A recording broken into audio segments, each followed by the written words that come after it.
Gipasusi na sa Cebu City Police Office ang nag-viral nga video sa duha ka mga babaeng pasahero nga nagdinapatay sulod sa jeep di pasaheroan nga ilang gisakyan.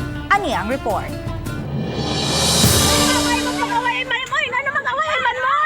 Mao kini ang video sa duha ka mga pasaherong babae nga pulos tiguang na. Ang nagdinapatay sulod sa PUJ gamit ang botilya sa mineral water, samtang usa nipatid sa tiil siyang kontra. Mabati usab ang tingog sa usa ka babae nga nibadlong sa duha ka mga tiguang nga nag-away. Wa pa masayre kinsa na asoy mga babae ug unsay hinungdan sa ilang away sulod sa jeep.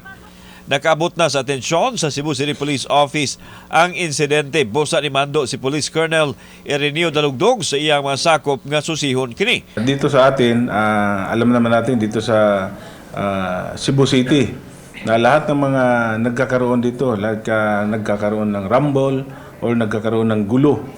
Lahat ng mga involved sa gulo na yon ay hindi namin pinapapalagpas. Kahit na nagkakaroon na kayo ng reconciliation sa isa't isa, ayaw nyo na mag-file ng kaso, pero ang ginagawa namin, yung police mismo mag-file ng kaso sa inyo at kakasuhan kayo ng alarm and scandal. Tungod kay nahitabo kini sa publikong dapit ug nakabugna og iskandalo, posibleng mag-atubang og kasong alarm and scandal ang mga nalambigit. Mitambag usab si Colonel Dalugdog sa mga driver sa pampublikong sakyanan nga kung og galing makasinati og ingon ini nga panghitabo, ipadaplin ang sakyanan ug usayon ang mga nalambigit. Kung dili mo patuod danon sila sa labing duol nga police station.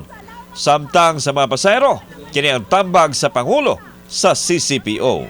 Ma-advise natin sa mga tao na mga ganyan, iwas na lang tayo, iwas problema.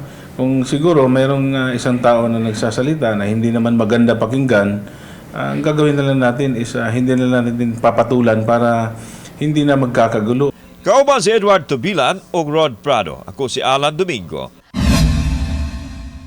Balitag, Bisdak.